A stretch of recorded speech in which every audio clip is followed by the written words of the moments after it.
Olhos de cigana, oblíqua e dissimulada. Essa frase é uma das obras literárias mais famosas do mundo inteiro e é do grande mestre Machado de Assis. Eu estou falando do livro Dom Casmurro, que conta a história de Bentinho, um homem que acha que foi traído por sua esposa Capitu e seu melhor amigo Escobar. E você, acha que Capitu traiu ou não traiu? Meu nome é Alice, não se esqueça de se inscrever, de ativar o sininho, deixar seu like aqui do lado também, compartilhar com os amigos, porque esse é o Você Sabia de hoje e eu vou falar sobre traição. Adultério é uma palavra que vem do latim e significa infidelidade conjugal. E isso existe, há muito tempo. Por isso que mesmo as legislações mais antigas previam o crime de adultério, com pena de morte por apedrejamento.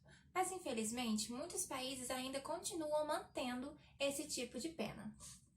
Na Roma Antiga, que é um dos maiores berços do direito, o adultério também era crime.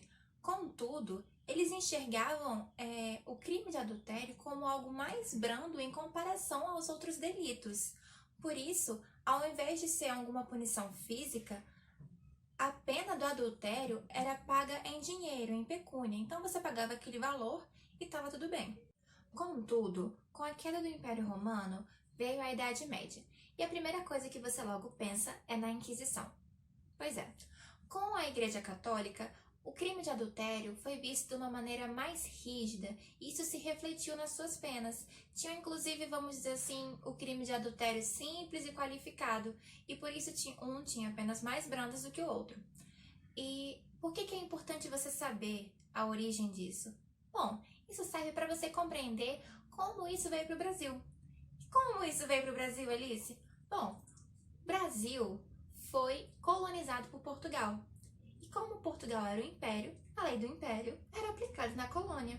Na época, a legislação portuguesa eram as ordenações filipinas, que surgiram mais ou menos em 1603. Nessa época, a mulher que cometesse adultério e fosse acusada pelo seu marido era condenada à morte junto com seu amante.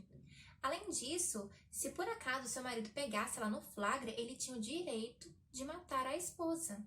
Em contraposição, se o homem fosse adúltero, ele era condenado ao exílio de 3 anos na África e tinha todos os seus bens confiscados. Depois disso, o Brasil se tornou independente de Portugal, mas mesmo assim o adultério continuou sendo criminalizado na legislação brasileira.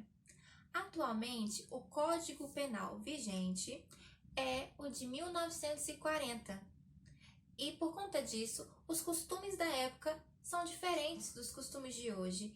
E em decorrência disso, muitos crimes que naquela época eram criminalizados, muitas condutas que eram criminalizadas naquela época, hoje não são mais. E vice-versa. Por exemplo, naquela época não tinha internet, então não tem os crimes cibernéticos em 1940, que foram acrescentados hoje em dia, certo? O nosso código previa para o crime de adultério pena de 15 dias a 6 meses de detenção. Isso reflete o caráter moral por trás dessa lei, porque fica muito claro que o intuito dela não era trazer um indivíduo ressocializado, um indivíduo melhor para a sociedade, não.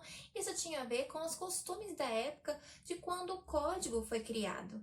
E a gente sabe que esses costumes não são os mesmos de hoje. E, infelizmente, por conta dessa mentalidade, por muitos anos na sociedade brasileira, foi defendida a tese de legítima defesa da honra para justificar homicídios e lesões corporais contra mulheres. Mas, em 2005, o crime de adultério passou a não existir mais, ou seja, essa lei foi revogada e agora adultério não é mais crime no Brasil. Ai, Alice, então significa que agora eu posso trair à vontade, que não vai dar nada. Não, também não é por aí. Eu não tô fazendo esse vídeo com o intuito de todo mundo começar a trair agora, né?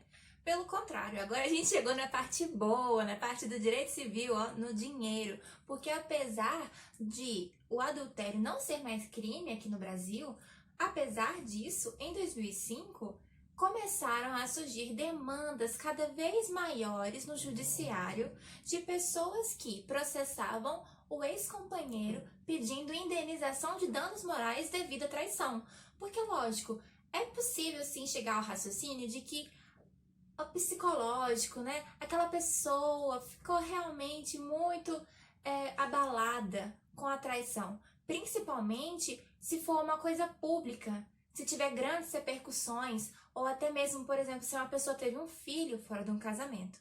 E com isso, muitos tribunais começaram a aplicar indenizações de danos morais. Se você tiver curiosidade de pesquisar, tem até um caso, se eu não me engano, no Mato Grosso, que a pessoa conseguiu mais de 50 mil reais só porque o marido traiu ela. Talvez tenha gente que já esteja assistindo esse vídeo pensando, já sei como eu vou ganhar dinheiro agora. Mas calma, esse assunto divide opiniões entre especialistas da área de família, porque eles entendem que o Instituto da Família hoje em dia evoluiu para uma visão mais humanista e que para eles então não faria sentido transformar a traição em uma forma de ganhar dinheiro, certo? Com isso, eu encerro o nosso vídeo de hoje. Eu espero que vocês tenham gostado. E se vocês tiverem alguma dúvida ou curiosidade ou desabafo que vocês queiram contar pra mim, pode deixar aqui nos comentários ou me mandar no direct lá no Instagram, tá bom? Que eu vou deixar bem aqui embaixo o link para vocês acessarem também. Não se esqueçam de compartilhar com os amigos. Até a próxima!